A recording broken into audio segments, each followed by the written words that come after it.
Gracias, Alejandro. Ahora sí, comenzamos con la mesa redonda bajo el nombre de cómo reforzar el papel del empresario como motor de progreso y acercarlo aún más a la sociedad. Pido que suban a este escenario las 4 empresas que nos acompañan para esta mesa redonda. Será presentada por Policarpo Aroca, director de Marketing, Comunicación y Desarrollo de Negocio de Grant Thornton. Gracias por asistir a este evento de Grant Thornton. La verdad es que hemos visto datos, muchos datos, así tan temprano por la mañana, y es hora de contrastarlos con la experiencia real de los empresarios y empresarias que están en el día a día. Para ello hoy tenemos una mesa yo creo que bastante heterogénea en cuanto a sectores, y les paso a presentarlos. En primer lugar, me acompaña aquí a mi izquierda José Manuel García, que es presidente de Air-Rail, compañía especializada en soluciones logísticas y de transporte vinculadas al ámbito ferroviario y aeroportuario. Correcto. ¿Es así? Correcto. Más allá tenemos también con nosotros a Raúl Lozano, presidente ejecutivo de Redur, una de las compañías de referencia en transporte urgente, logística y distribución en España. Bienvenido. Gracias. Contamos además con Ignacio de Tejada, ¿vale? Es CEO de Gentil Home, empresa dedicada al sector turístico y de hospitality premium, especializada en apartamentos de alta gama y experiencias de alojamiento. Gracias por estar con nosotros también. Y, por último, completa la mesa Carlos Lemus, que es socio director de La Pajarita, una marca histórica vinculada a la alimentación, al retail gourmet, con una fuerte apuesta por la innovación y la experiencia de marca. Bienvenidos. Bueno, yo la verdad es que es impepinable que empiece por una pregunta. ¿En España se valora bien al empresario? ¿Creéis que estáis bien valorados? ¿Quién empieza? ¿Quién rompe el hielo? Bueno, yo mismo. Buenos días a todos. Gracias por esta invitación y agradecer las presentaciones previas del presidente y nombre, no recuerdo el nombre, pero bueno, de Alejandro, que han sido bastante completas y que es parte de la reflexión que hemos hecho con estas notas previas de trabajo que se nos habían dado, ¿no? Contesta bastante lo que nosotros hemos pensado ahí, pero pues está muy bien analizado y aporta bastante. Luego sacaremos nuestras conclusiones personales, ¿no?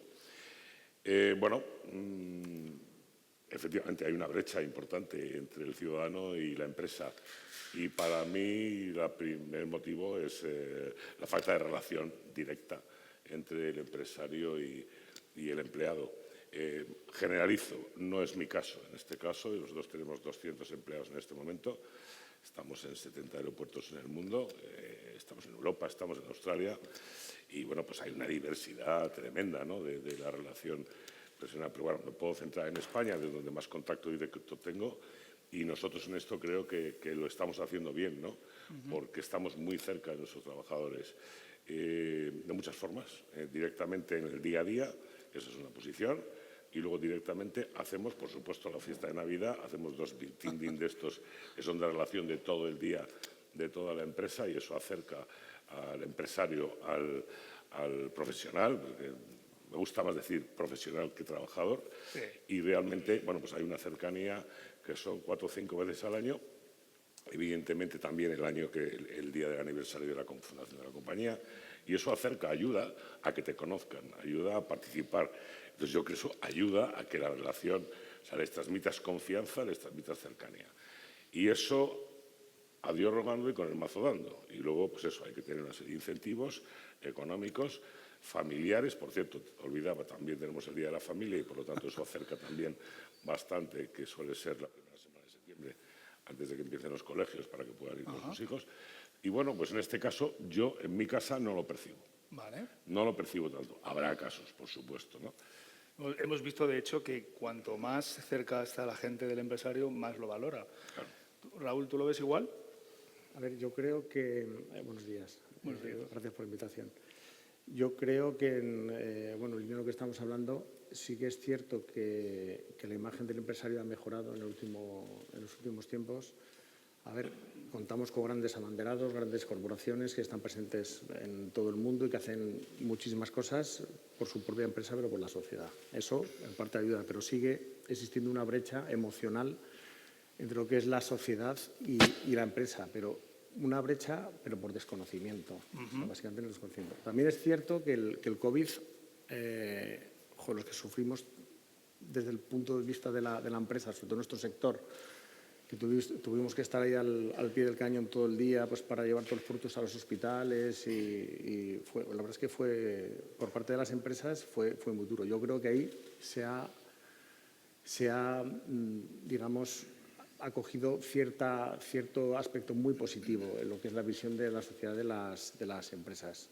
Pero dicho esto, yo creo que el gran reto que tenemos hoy en día como sociedad es acercar y humanizar la figura del empresario y de la empresa al resto de la sociedad, porque al final los empresarios pues somos gente normal. Nos levantamos para trabajar, tenemos dudas, tenemos inquietudes, tenemos nuestros problemas, tenemos nuestros retos. Y eso, o sea, que es igual que cualquier otra persona, yo creo que si se conociese, se humanizaría muchísimo más el papel de lo que es la empresa, la sociedad. Podemos decir que de alguna forma desconocimiento, pero también falta de cultura financiera. ¿Cómo lo ves tú, Carlos? Sí, Policarpo, efectivamente. Yo creo que efectivamente una de las cosas que tenemos es también estructural. Bueno, nosotros en La Pajarita, el empleado que tenemos es una empresa muy pequeña, ¿no? Familiar, tenemos 30 empleados, pero la gran parte pues, son normalmente chicas, o hay un sesgo fuerte hacia chicas, y de muy pocos años, ¿no? Entonces estamos muy en contacto con ese 31% que se mencionaba en el informe. Y bueno, esa percepción negativa viene, por un lado, por la falta de cultura financiera, en el sentido que el trabajador o el empleado o el colaborador sí que es consciente de los ingresos, pero no es consciente de conceptos como puede ser el cash flow, ¿no? El flujo de caja, que yo creo que es lo importante. Incluso viendo beneficio, ¿no? Simplemente con el D&A podemos darnos un beneficio muy alto y no tener nada de caja. Entonces sí que perciben un balance negativo hacia ellos, ¿no? La empresa está facturando, se está generando dinero y yo tengo problemas con el alquiler, tengo problemas con todos los que sabemos, ¿no? Y no me está siendo transmitido a mí, por tanto alguien está acaparando riqueza y es el empresario, y de ahí toda esta negativa. Si me permites un matiz, Sí. esto creo que no ocurre, o sería interesante ver si a estos jóvenes les dices o les metes en una startup. Si les metes en una startup, este emprendedor, que ya no es empresario, es emprendedor, es una persona, utilizando un término coloquial, ¿no? Pues enrollada, ¿no? Cercana, está contigo y está básicamente buscando levantar dinero. Entonces ahí no ven esa desviación de riqueza, porque están en un proyecto ilusionante y tal, y le ven como alguien cercano, ¿no? Sin embargo, la empresa establecida y tal, pues creo que viene con cosas más arcaicas, ¿no? de quizá otro siglo. Bueno, es un matiz interesante. Ignacio, ya para terminar esta primera ronda de posicionamiento, ¿cómo lo ves tú? Sí, yo efectivamente opino que existe una brecha indiscutible. Creo que hemos avanzado mucho, pues, las estadísticas hablan, ¿no? Y hace 30 años, en los años 90, repasaba ayer, se creaban 70.000 empresas al año, sociedades, y el año 2025 creo que han sido cerca de 130.000, ¿no? Eso quiere decir que al final, gracias a las nuevas tecnologías, no tanto al Ejecutivo ni al Gobierno, pero una persona joven es capaz de montar una tienda online hoy en 2 horas, ¿no? Y crear una sociedad y apenas con 3.000 euros de capital y no con 60.000 que se requerían antiguamente, ¿no? Entonces yo creo que vamos en un camino positivo. Yo soy positivo, pero sí es verdad que también la corrupción institucional de ciertos políticos está lastrando mucho, porque al final la gente joven sobre todo percibe y dice, oye, no estoy de acuerdo con lo que se está haciendo en política, hay algún político que se ha llevado una mordida y ¿quién paga la mordida? Un empresario, ¿no? Y entonces resulta que solo se ve a un empresario y una empresa que paga, ¿no? Sin embargo, hay un verdadero ecosistema de empresas muy preocupadas de su negocio, que pagan impuestos, que son cumplidoras, que hacen un bien para la sociedad incalculable, y esto es totalmente injusto, ¿no? Y quizás eso explica un poco que la gente joven pueda tener una visión un poco más sesgada del empresario. Bueno, los datos, el dato que ha estado compartiendo Alejandro es muy significativo. 8 de cada 10 ciudadanos reconoce que la empresa es clave para el progreso del país, pero sin embargo hay una especie de, sí, sé que eres necesario, pero no me caes bien. O sea que hay una brecha de mejorar la reputación. ¿Tenéis alguna idea de cómo se podría, algún vector de mejora de esa imagen? ¿Cómo haríais? Bueno, creo que se ha dicho, la cercanía, el conocimiento, la información, el estar cerca, porque efectivamente esa brecha existe. Yo acotaba que no era mi caso, pero soy consciente que es un caso general, ¿no? Generalizado, ¿no? Y, bueno, pues sin ninguna duda yo creo que el acercamiento, el conocimiento, el tratar a las personas con más afecto profesional, el estar más preocupado de su vida personal, no solo de su vida profesional, pues mejoraría sin duda esa imagen. No es fácil, porque realmente, y sobre todo en empresas pequeñas, medianas, probablemente la cercanía, pues con una cercanía es más fácil, ¿no? Pero empresas grandes, donde ya el número de empleados es de centenas, pues evidentemente llegar a cada uno es imposible, porque tienes otras obligaciones, que es producir, gestionar, llevar la empresa en todas sus áreas, con sus responsabilidades y con sus directivos. Es verdad que sí, eso puede ser permeable, ¿no? Y concienciar a los directivos de que estén más cerca de sus equipos, y eso también intentamos hacerlo, pero no es fácil, porque el día a día es muy exigente, ¿no? La empresa no te da tanto tiempo para poder estar encima de ese análisis, ¿no? Bueno, esto es realmente, yo creo que es un poco la semilla de todo, ¿no? Esa distancia que hay, ¿no? De un poco en general lo que estamos tratando. Es muy buena la reflexión, ¿eh? Yo la tomo para mí, y si en algo pensábamos en ello, creo que es algo que tenemos que sentir más, pensar más, trabajar más y desarrollarlo. Yo creo que la única solución es estar más cerca, más encima, colaborar más, ayudar más. Si puede subir los salarios, mejor, y en base a eso sembrar un futuro mejor para nuevas generaciones, ¿no? En las conversaciones previas que tuve con vosotros me hablabais todos del talento, ¿vale? Y 7 de cada 10 empresarios dicen que hay una desconexión entre cómo se forma la gente y luego la experiencia real que tienen en las empresas. Y tenemos la prioridad, así lo marca un 30% de las empresas, de formar mejor a nuestros profesionales, iba a decir trabajadores. ¿Cómo lo veis vosotros? ¿Cómo estáis afrontando en cada uno de vuestros sectores la atracción del talento? Y sobre todo, no voy a hablar de retención, pero sí de compromiso de ese talento, que creo que es estructural a todos los sectores. ¿Cómo lo veis? Yo puedo hablar de nuestro caso. Veníamos hablando antes con Ángel, con el presidente, que la realidad del mercado laboral ha cambiado completamente. O sea, no estoy hablando hace 30 años, estoy hablando de tan solo hace 10 años.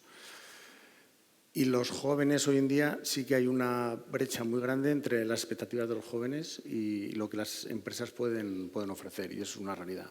¿Y por qué? Pues porque hoy en día los jóvenes pues tienen otro tipo de expectativas, pues valoran muchísimo más estar reconocidos, la flexibilidad, el tiempo libre, y en muchas ocasiones las empresas no pueden satisfacer esas demandas. Por ejemplo, pues en nuestro sector, que pues, tenemos 3.000 empleados, más del 90% son puestos que son o repartidores o personal de almacén que carga y descarga camiones, pues es muy complicado encontrar hoy en día a personas cumpliendo ese principio de conciliación. Todo añadido que tampoco ayuda, pues estamos teniendo realmente pues, un reto muy importante, porque con todas las ayudas que hay y subsidios, digamos que una persona pues, que cobra 1.100 euros netos, quita los desplazamientos que tiene que hacer todos los días para ir a trabajar, pues se quedan en unos 900, 950 euros. Hoy en día, si eres un poco hábil, pues puedes incluso llegar a esa cantidad alcanzando a través de subsidios. Entonces, claro, no hay, digamos, un valor real, o el empleado o los jóvenes no encuentran un valor real por trabajar o quedarse en casa y poder vivir de subsidios. Entonces, yo creo que aquí hay dos retos. Uno, por parte de las empresas para adecuar nuestros puestos de trabajo. Pues, por ejemplo, nosotros tenemos un equipo de 50 informáticos, es teletrabajo al 100%. Si no es que no era imposible encontrar. Sí, teletrabajo, por ejemplo. Eso pues es lo que más valoran el sector de gente de IT, y nos ha funcionado muy bien. Entonces, las empresas tenemos un reto de intentar adaptarnos a la nueva realidad del mercado laboral de los jóvenes, pero por otro lado yo creo que tenemos que dar una vuelta, no solo en España, sino a nivel europeo, de cómo, digamos, invertir todo el tema de subsidios en políticas reales y efectivas de creación de empleo, o sea, de generación de un empleo estable, de acompañamiento y de políticas que dejen una impronta en lo que es la huella del empleo. ¿Cómo lo ves tú, Ignacio, el talento? Sí, efectivamente, los empresarios estamos verdaderamente preocupados, por lo menos en nuestro caso. Yo solo empecé después con un empleado y ahora somos 150 y siempre me he preocupado mucho de intentar valorar el talento y de pagar buenos salarios a quien realmente se esfuerza y quien tiene un compromiso con la empresa, ¿no? Y el problema es que cada vez está siendo más complicado. Si al final equiparas a todos por igual y pretendes que nadie esté por debajo ni nadie por encima, pues evidentemente el que se esfuerza y tiene talento pues sufre un deterioro, ¿no? Y además en las ganas y en la motivación de trabajar, ¿no? Y lo vamos a seguir viendo porque no dejan de incrementarse los costes salariales hasta un punto que hace 10 años, 15 años cuando yo empecé, el salario mínimo profesional creo que eran 650 euros, 700, y hoy vamos por el doble. Y a lo mejor para una gran empresa no es un problema, y nosotros ahora pues somos un grupo medio, no es problema, pero aquel que quiera empezar una empresa tiene un verdadero problema con esto.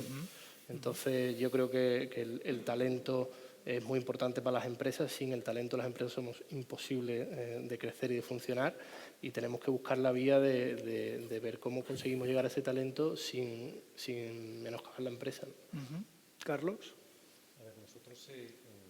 Nos han pasado dos cosas. Con respecto a la retención del talento, hemos tenido que cambiar radicalmente el discurso que hacíamos en las entrevistas a los colaboradores, ¿no? A los profesionales.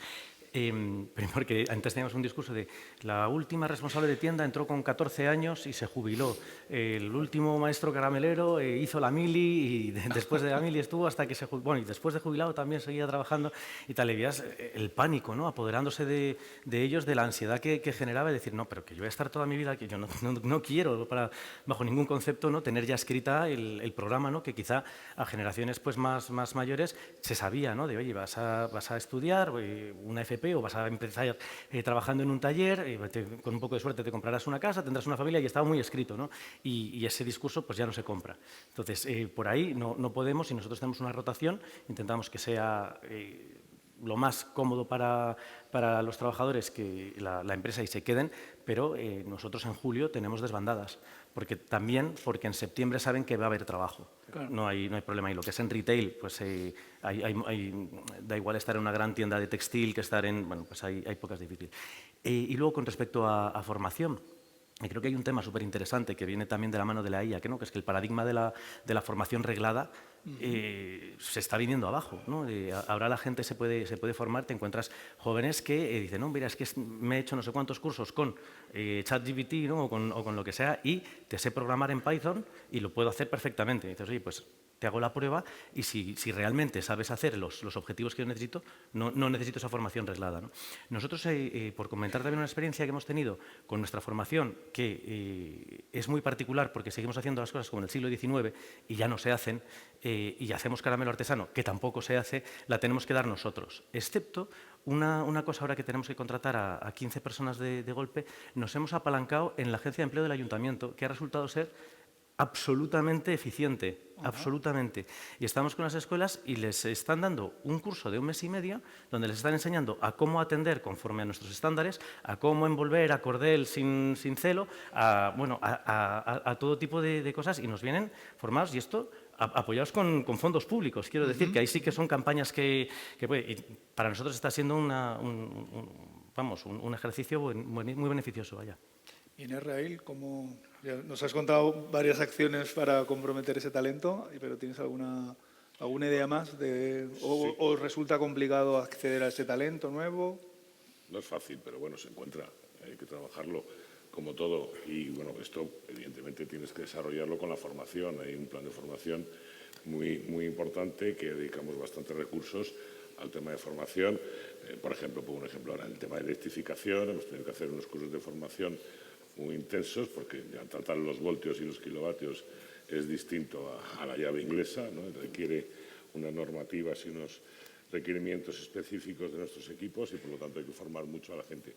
Pero tenemos un problema, les formamos y se nos van, porque hay una demanda importante de técnico. Entonces tú has invertido en X un grupo de profesionales, 7, 8 por bases, para tener formados, vuelvo al ejemplo de la electrónica, pero se te van. Porque, claro, hay una demanda muy importante de esto. Entonces, ¿qué tenemos que hacer? Asociado a la formación, hacer un plan de retención, de incentivos por retención por tiempo.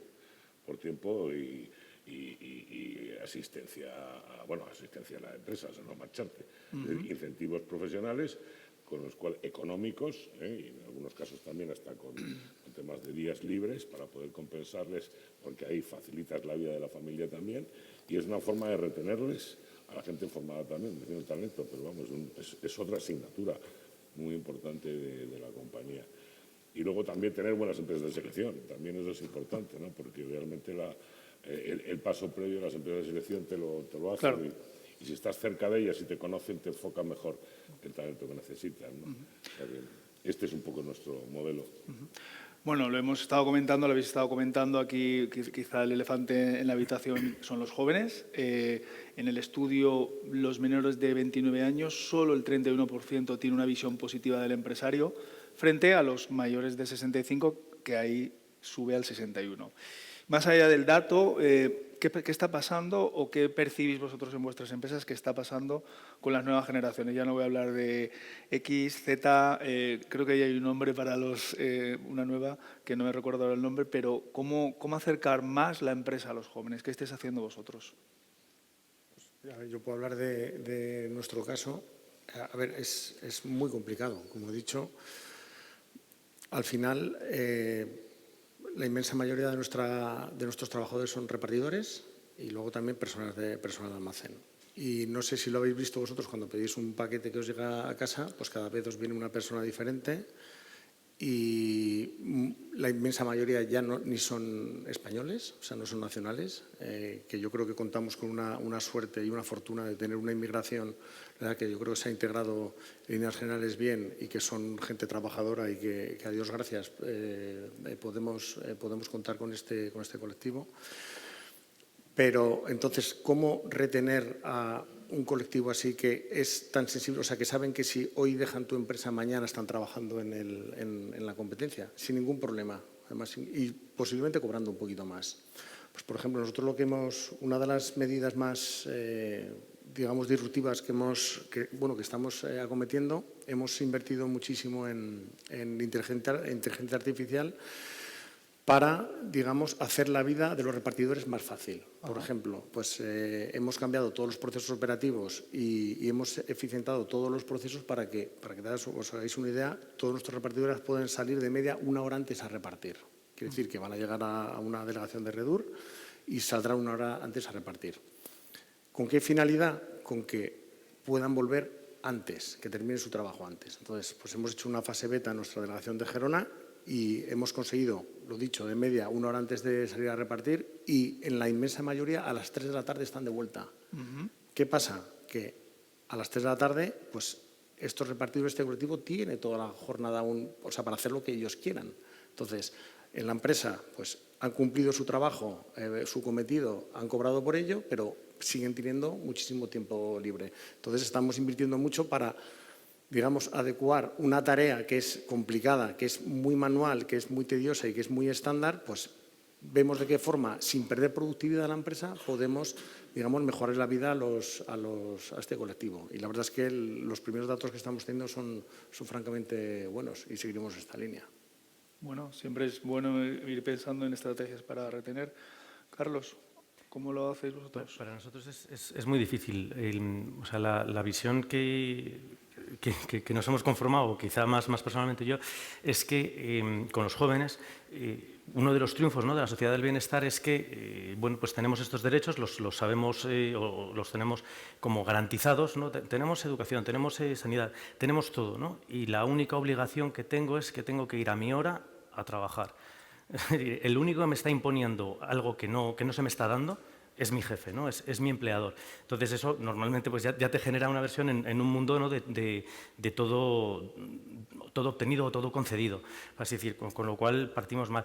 Lo único que estamos haciendo, estamos implementando, no sabemos qué tal nos va a ir, es un poco lo que ha dicho José Manuel, que son todo tipo de incentivos muy vinculados con la generación de la empresa, a nivel individual, de grupo, para que se vean partícipes, pero si no, es que somos los malos de la película, somos los que te están obligando a levantarte cuando ya lo tienes todo, ¿no? O sea, que la verdad tenemos que trabajar un poco para ver cómo poder esas cosas emocionales, ¿no? Y Eso que os decía que en otras empresas lo pueden tener, en la nuestra pues tenemos que seguir buscando ese hueco.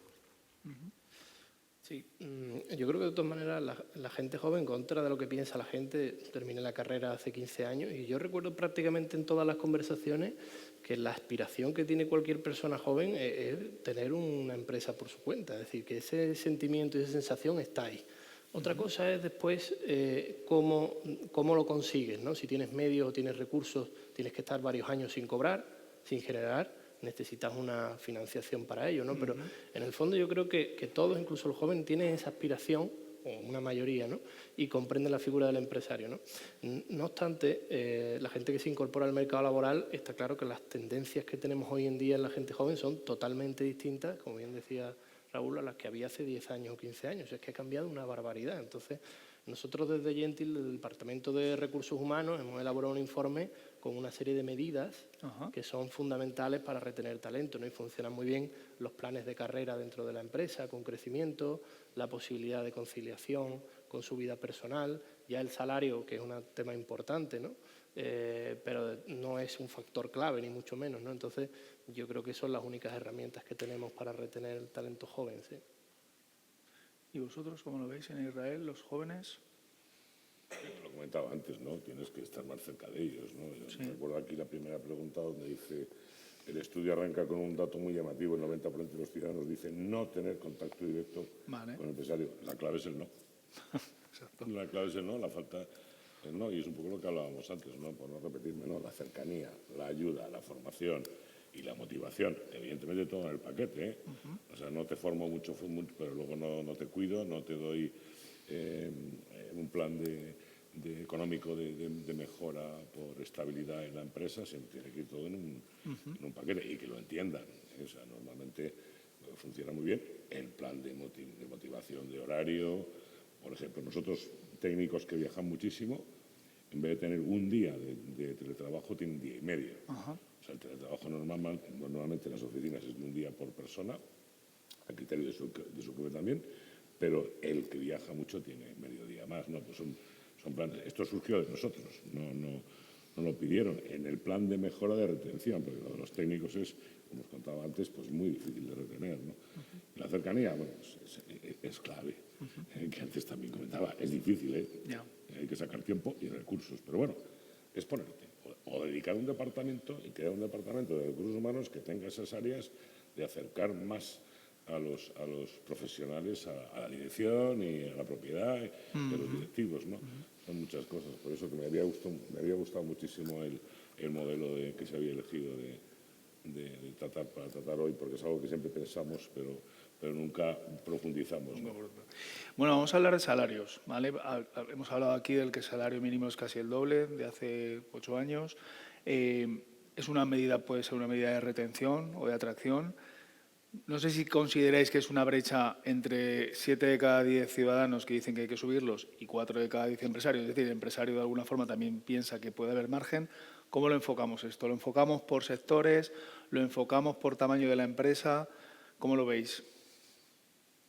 Carlos. Lo que decíamos antes hablando todos juntos, ¿no? Es que yo lo que veo, si metes un cambio estructural en los salarios sin que haya un cambio en productividad, es inflacionista, ¿no? El ejemplo que ponía el otro día, ¿no? Eso lo va a absorber directamente el real estate, porque no ha habido un cambio en la curva ISLM, ¿no? Seguimos en el mismo precio. Y de hecho ahora con la inteligencia artificial vamos a encontrar otro punto de equilibrio y no sabemos si lo que va a hacer la inteligencia artificial es abaratar los sueldos, porque ahora compito contra la máquina. Es decir, un abogado junior ahora bueno, tenía un sueldo de entrada, podía entrar en yo qué sé, a picar sentencias, o no sé exactamente, yo no soy abogado, ¿no? Ahora va a tener que competir contra la cuota que como se llamen, ¿no? Cloud o ChatGPT cobra la empresa por poder hacer ese trabajo. Es decir, tenemos una presión a la baja, por ahí decir. Entonces, aumentar los sueldos sin aumentar la productividad, sin cambiar un esquema, ¿no? Ahí es por definición matemática, inflacionista. En la situación en la que estamos ahora, el problema es que todavía estamos en un ajuste de absorber, porque yo el desequilibrio de verdad lo veo en alquileres y sueldos. Y ahora realmente hay un desequilibrio. O sea, creo que la presión es de un 50% para los menos de 30. Bueno, es que creo que no se independizan directamente, ¿no? Entonces, ¿puede el empresario ahora mismo absorber, cuando tenemos márgenes EBITDA de 6%, de 8%, de tal, pues está difícil, está difícil. Evidentemente, las empresas de sectores pues, de mayor valor añadido tendrán que perder competitividad por subir el coste salarial. Como ejemplo, y termino, nosotros en La Pajarita, este año, que estamos cerrando cuentas, somos una empresa artesana, con lo cual, evidentemente, el trabajo manual es lo más importante. Estamos con un 50% de peso en el P&L de sueldos y salarios, que es potente. Raúl, ¿cómo lo ves tú? Yo un poco en la línea de lo que dice Carlos, al final, y tomado café esta mañana con Ángel Asensio, los márgenes de las empresas hoy, y sobre todo hablando de nuestro sector, no sé tú, pero vamos, nosotros el margen ni se ve. O sea, prácticamente estamos hablando de márgenes irrisorios. Entonces, ¿que podemos subir sueldos? Pues se pueden subir, pero a costa de cargarnos empleo. O sea, que yo no creo que sea la solución. Entonces, aquí estamos en una tesitura pues bastante complicada, porque es cierto que somos conscientes, bueno, por lo menos en nuestro sector los convenios no son baratos del todo. O sea, quiero decir que se pagan, yo entiendo que sueldos bastante razonables, pero que hoy en día con el nivel de vida, pues yo entiendo que la gente pues está muy asfixiada. Y lo que tampoco se entiende es, pues tú vas una noche a cenar a Madrid y está todo lleno, todos los restaurantes están llenos. O tú vas a una tienda y no hay stock, o sea que está todo, y todo lo que transportamos, pues la verdad es que la economía sigue, o sea, lo que es el movimiento sigue muy fuerte. Entonces, ¿dónde va a ir esto a parar? Pues realmente pues no lo sabemos, pero como reflexión también, o sea, tú ten en cuenta que lo que ya sabemos todos, un sueldo bruto de un trabajador, un empleado normal, ponte, pues 23.000 euros. Lo que paga la empresa son 30.500 y lo que percibe el empleado son 18.500. Entonces, este gap de 18.500 a 30.500, pues parece que siempre la responsabilidad recae a lo que es la empresa, el empresario y al trabajador. Pero también se puede trabajar en esta brecha, o sea, un mensaje, digamos, a las administraciones para ver de qué forma podemos hacer que la renta disponible de los trabajadores sea mayor. O sea, no creo que todo esté en nuestra mano como empresa. Así que yo creo que hay mucho por hacer, pero vamos, que la situación es complicada en este momento. Vamos ahora a hablar de fiscalidad, ¿vale? Porque de alguna forma estabas hablando ahora de poner más renta disponible a los trabajadores. El 61% de empresarios dice que lastra su negocio y el 75% que es excesiva. En el día a día de vuestras empresas, ¿creéis que hay una fiscalidad adecuada o creéis que es un problema? Es un problema excesiva. Lo diré de otra forma un poco más dura, pero vamos, es algo patético. O sea, nosotros estamos trabajando 5 meses o casi 6 meses para el fisco. O sea, realmente, entre la tributación luego de los empleados, lo que le llega a su IRPF, lo que paga la empresa, que comentabais, o sea, es tremendo. Pero luego cuando tienes el impuesto de beneficios, te lastra para poder invertir, o sea, te da mucha menos capacidad de desarrollo y, por lo tanto, bueno, pues estás pagando y tienes que sostener este sistema inflacionista que tenemos en España, ¿no? Y, por lo tanto, es un problema muy serio, ¿eh? Miras en Europa, y nosotros que trabajamos muchísimo en Europa, y el modelo es más o menos parecido, ¿no? O sea, que realmente tampoco no sabemos cuál es la fórmula punto medio, la fórmula perfecta o adecuada, pero desde luego sí pasaríamos porque nuestros recursos se aplicaran muchísimo mejor. O que la empresa, que esos todos los puntos, tuviera mayor ayuda de la empresa del ciudadano, ¿eh? O sea, no nos tenemos la empresa. Y todo eso que pagamos nos diera un retorno muchísimo mejor en formación, en 1000 cosas, ¿no?, que podríamos enumerar. En formación para los empleados, pero tanto esos recursos se estarían empleando en sembrar un mejor profesional a futuro, ¿no? Por lo tanto, es muy excesiva O sea, es tremendo. Y nosotros, cuando llega la hora de las reuniones con los asesores fiscales, pues es un día para doparte, para que no te dé algo, sí. Bueno, de alguna forma, esa fiscalidad, hay un máximo de recaudación, tanto autonómica como nacional, y vamos a ver cómo se reparte. Es decir, ¿creéis que de esa fiscalidad os está llegando a las empresas? En el estudio se hablaba de que las pequeñas empresas y medianas afirman que reciben poco, que consideran que las que más reciben son las más grandes. ¿Cómo veis la financiación? Es decir, ¿tenéis recursos para pasar a otra etapa en vuestro proyecto empresarial? ¿Os resulta más complicado? ¿Cómo lo veis? Creo que hay que distinguir muy bien entre pequeña empresa y gran empresa, entre otras cosas porque las empresas medianas y grandes tienen recursos suficientes como para investigar sobre posibles subvenciones, ayudas.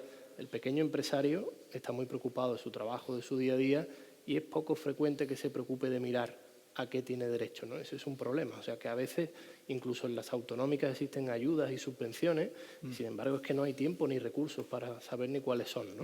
Ahí hay una gran diferencia. Entonces yo creo que más es un problema de percepción que de realidad, ¿no? Y luego, a raíz de la fiscalidad, que coincido plenamente que es excesiva, es muy importante la burocracia en la fiscalidad, porque aparte del pago se genera una carga de trabajo especialmente importante en las empresas pequeñas que no tienen recursos para pagar. Nosotros tenemos un asesor fiscal, tenemos un despacho que se dedica a eso, pero cuando tienes 2 empleados lo que tienes es un gestor. Entonces, cuando te llega un requerimiento de Hacienda que además te carga el importe y para que tú después lo recurras, tú tienes que emprender un proceso que vale tiempo y dinero, ¿no? Entonces, aparte de la carga fiscal, por supuesto, la burocracia fiscal es tremenda, ¿no? Cómo funciona la agencia tributaria aquí, ¿no? También quería dejar constancia de este problema. Si me puedo añadir, perdona, a ese respecto, que también tenemos la estructura de pagos. Es decir, otra de las cosas que nos enfrentamos es que hay una cosa que se llama el impuesto de sociedades a cuenta del año pasado.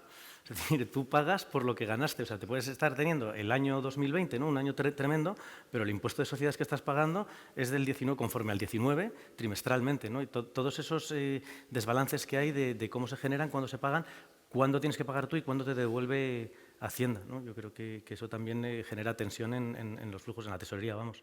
Y con respecto a las subvenciones, no puedo coincidir más contigo, Ignacio, pero veo una solución, o por lo menos en nuestro sector, en lo que es confitería, pastelería, es el asociacionismo.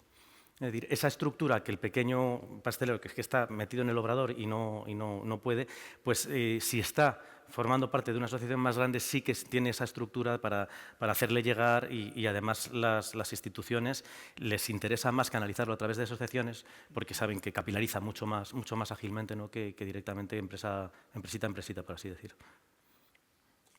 Yo puedo matizar un poco en línea de lo que estamos diciendo. O sea, para hacernos una idea, en España, empresas que emplean, aunque tan solo un empleado, hay 1.400.000. O sea, que un empleado más. Pero de ese 1.400.000, solo 150.000 tienen 10 o más empleados. ¿Qué quiere decir? Un poco en línea de lo que estábamos hablando. Joder, las empresas no tienen ni tiempo, ni forma, ni recursos, ni le pueden dedicar a ver qué subvenciones hay y a ver qué es lo que se pueden acoger. Entonces, yo creo que no es un problema en sí de un tema de subvenciones, que las hay. Es un tema de lo farragoso que es y lo difícil que es acceder a este tipo de empresas. Entonces, claro, dicen las empresas pequeñas, no, si eso es para las empresas grandes. Pues claro, las empresas grandes, pues oye, podemos tener asesores externos, podemos tener un departamento que se dedica a todo el tema de subvenciones, cosa que las pequeñas empresas o los pequeños obradores o como quieras decirlo, pues es más complicado. El tema de asociacionismo. Yo soy miembro de la Junta Directiva de ADEFAM, que es la Asociación de Empresas Familiares de Madrid. La verdad es que está muy activa y se hacen cosas realmente interesantes.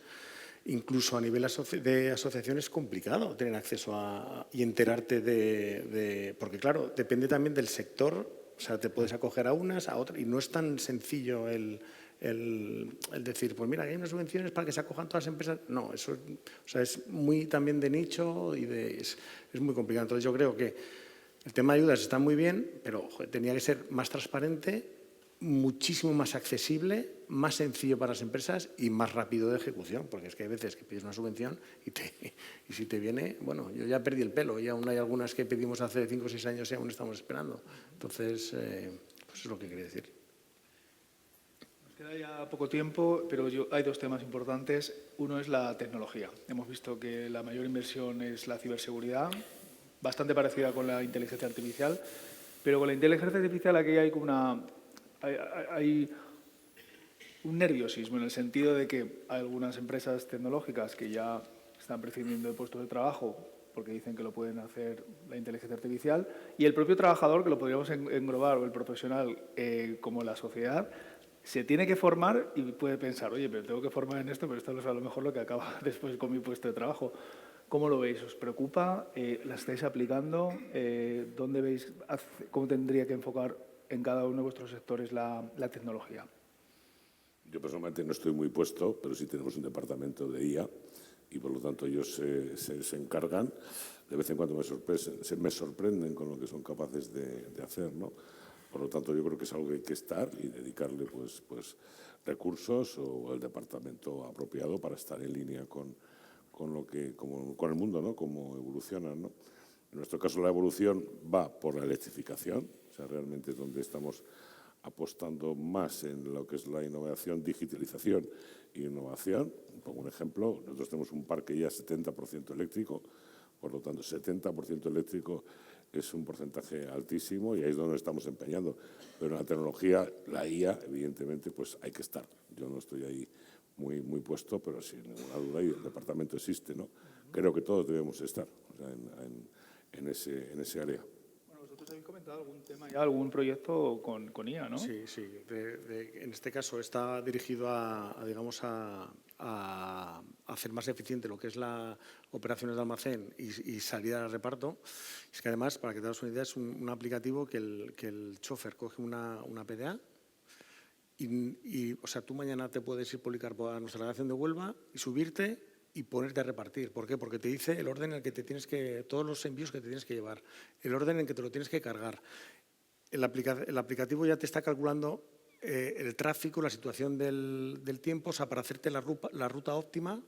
Tú ya le estás diciendo a todos los clientes a qué hora vas a ir a entregarle cada uno de sus envíos y ya vas a saber a qué hora vas a volver a la base. Entonces, la inteligencia artificial, o sea, esto vale para facilitar la vida a los trabajadores. Entonces, que va a ser como decía Carlos, a lo mejor que va a ser un disruptivo para determinados sectores y pues lo va a ser. Pues, por ejemplo, nosotros desde el año 2017, que mi hermano y yo asumimos el control de la empresa, bueno, aquí están mis padres, que son los fundadores que empezó mi padre con un camioncito en el año 67, pues nosotros hemos multiplicado por 4 la empresa, para que te hagas una idea. O sea, aparte que acompaña mucho la situación económica de España, pero el tema es que en puestos administrativos tenemos la misma gente. Entonces, la inteligencia artificial va a ser, yo creo que, muy válida para ayudar a hacer la vida más fácil a los empleados que tienes. O sea, yo creo que no se puede ver, no, pues estos puestos van a desaparecer, no sé si desaparecerán o no, pero sí, yo creo que no se puede enfocar con vistas de quitar puestos de trabajo, sino que al revés, de que su trabajo sea más fácil y que sea muchísimo más productivo para la empresa. Respecto a la inteligencia artificial, creo que es un salto espectacular y yo soy especialmente positivo en que no va a quitar puestos de trabajo a medio plazo. Es decir, es posible que al principio recorte, pero cualquier avance de la sociedad y la tecnología en los últimos años ha producido el mismo efecto. Yo creo que el trabajo que se hacía hace 40 años en una oficina, teniendo que redactar una carta a mano, llegando a correos y enviarla, pues hoy en día con el email lo puedes hacer 80 veces en un día, ¿no? O sea que al final, ¿en qué va a consistir esto? Pues en el avance supone que las tareas que hoy nos llevan una semana de realización, pues probablemente dentro de un año nos lleve un día o día y medio, ¿no? Entonces yo creo que la gente está temerosa porque efectivamente se produce una reorganización de los puestos de trabajo, Pero yo soy especialmente positivo y creo que esto va a ayudar muchísimo a las empresas, a los empleados a tener más tiempo, a los proveedores, es decir, que de esto vamos a sacar beneficio todos. Y respecto al uso de la inteligencia artificial en nuestro sector, que es un sector de lujo, donde tú tienes que atender a los huéspedes personalmente, nos está ayudando mucho, muy parecido a lo que comentaba Raúl, a nivel interno, a nivel operacional. Todas las personas que llevan las operaciones dentro, la comunicación que fluye entre ellas es mucho más rápida, mucho más directa gracias a los métodos que estamos usando, pero hay sectores donde tú tienes que seguir manteniendo el trato personal. Y ahí es verdad que hay algunas empresas que creo que se están anticipando a sustituir a veces a personas por inteligencia artificial cuando realmente al final redunda en un mal servicio para el cliente. Eso está ocurriendo también. Por precipitación. ¿Y en la pajarita cómo veis? O sea, Un dos sector cosas, más sí. tradicional. Pues mira, bueno, yo creo que estructuralmente el aumento de productividad de la IA también lo que va a empujar es a crear nuevos empleos más hacia el ocio, en el sentido de la productividad más ardua se está solucionando muy rápidamente, vete a saber cómo será dentro de 5 años, pero y lo estamos viendo, o sea, ahora todo el mundo es tiktoker, todo el mundo hace un poco, ¿no?, de showman, bueno, todo el mundo, quiero decir, o gran proporción de los jóvenes, están viendo por ahí un hueco, ¿no?, decir, oye, puedo tener mis seguidores, puedo monetizar de alguna manera, estamos abriendo más el campo del entretenimiento, eso por un lado. Desde el lado de la pajarita, y la pajarita o sea, nos decimos que somos los guardianes de la tradición, del cómo se hacían las cosas antes, del manual, y si veis las máquinas que tenemos son de 1850, o sea, se rompen mucho y tal, o sea, que por ahí no tenemos nada, pero sí, yo creo que viene a cuento, pues estamos con un proyecto muy ambicioso de la mano de Grant Thornton, con Jorge Jiménez de Grant Thornton, implementando toda la tecnología que podemos, todo en lo que no tiene que ver con el proceso artesano. Es decir, los ERPs, la captación del dato, la explotación del dato, todos los sistemas informáticos estamos yendo, bueno, pues para intentar todo lo que no podemos solucionar de estructura de costes, ¿no?, que es el artesano que os comentaba antes, pues tenerlo solucionado por el otro lado bueno, de lo que nos permite, ¿no?, la tecnología actual. No me tildéis que he sido estratégico al ponerlo, teniendo en cuenta que está el director general de Economía con nosotros, de la Comunidad de Madrid, pero hay un dato en el informe interesante, que es que, lo apuntaba Alejandro, un 46% dice que su relación con la Administración General del Estado, con el Gobierno, es mala, pero esa negatividad baja al 16% en la comunidad autónoma. ¿Creéis, porque hay una diferencia tan marcada, o percibimos de alguna forma esa relación con la administración autonómica o incluso con local, en algunas empresas que están localizadas cerca de municipios, y la Administración General del Estado? ¿Por qué? Además, lo podéis tener aquí después para ver todo lo que podáis pedirle. Podrá ser también. ¿Cómo lo veis? Yo creo que al final es un tema de cercanía. De hecho, nosotros éramos una empresa de Aragón y estamos aquí en Madrid desde hace 4 años. Yo creo que nos cambiamos nuestra sede social aquí a Madrid. Y es un tema puramente, yo creo, de cercanía. De hecho, por ejemplo, y como pequeños ejemplos, yo creo que tenemos la fortuna de las empresas que estamos en Madrid de contar con un gobierno autonómico como el que tenemos, que está preocupado por el tejido empresarial. Y eso es una realidad.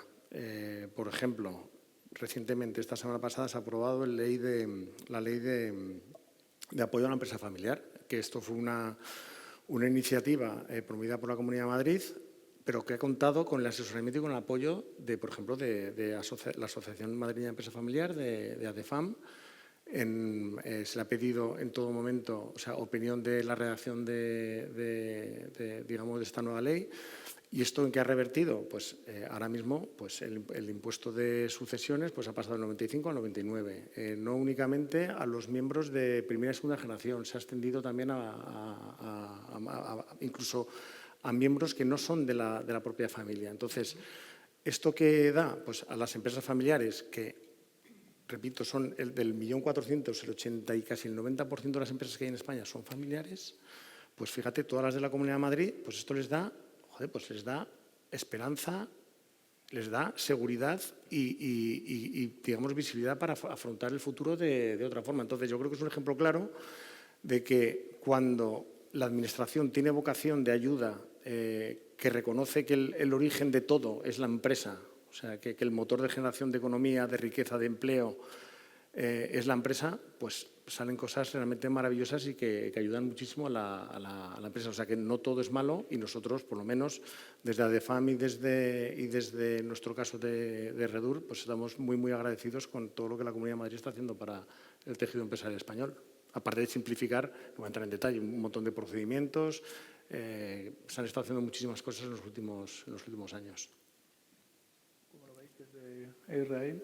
Bueno, pues no somos una empresa que tengamos muchísima relación con las administraciones, porque realmente, bueno, pues hay una parte que sí nos toca, que como administración sí podemos, el estamento operador AENA, pero nosotros con las comunidades autónomas, con la comunidad autónoma, a la cual, por supuesto, pues tenemos todo el respeto y digamos, sabemos de su eficiencia para con la empresa y el ciudadano, pero no nos toca directamente. Nosotros, como comentaba antes, estamos en los aeropuertos, nuestros clientes son las compañías aéreas, son las compañías de holding, en el sector ferroviario. Sí está el estamento Renfe Adif, que casi mejor y no tocar, está en un momento muy sensible, pero bueno, es especializarte, es como con toda la vida, ¿no? Tienes tu departamento especialista en una administración, en este caso la ferroviaria, pero por la parte aeroportuaria, pues el estamento AENA es la única parte que nos toca. AENA es una gran empresa, es una empresa muy eficiente, es el regulador de todos nuestros clientes y el regulador de todos los pasajeros,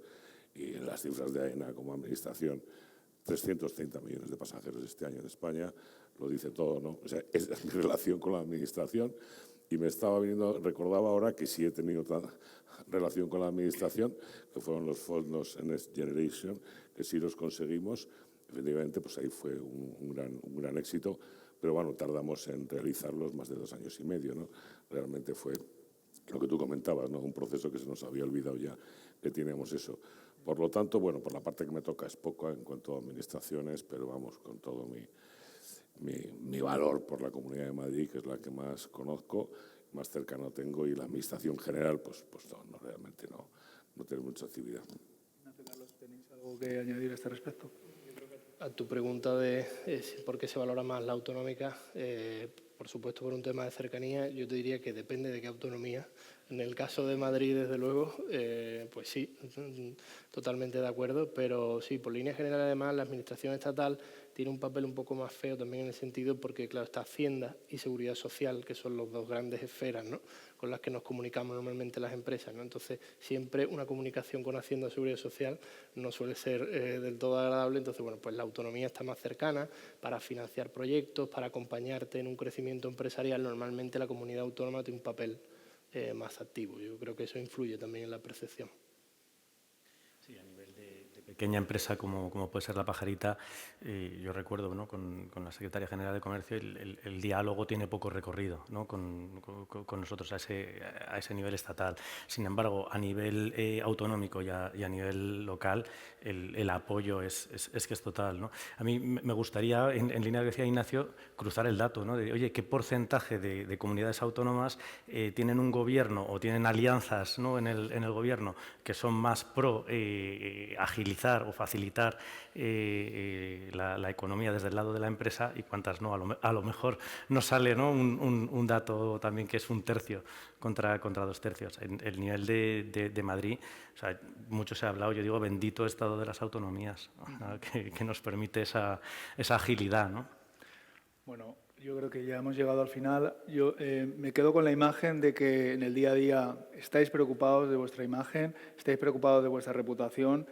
Es complicado a veces lidiar con todos los retos que tenéis, fiscalidad, talento, tecnología y a la vez hacer crecer vuestras empresas, lo cual es pues, todo un logro y os felicitamos. Muchísimas gracias por haber asistido a la llamada de Gran Fortuna y Cámara de Madrid, y nos vamos a hacer una foto y pasamos a la última parte del evento. Gracias. Gracias. Vamos a hacernos una foto.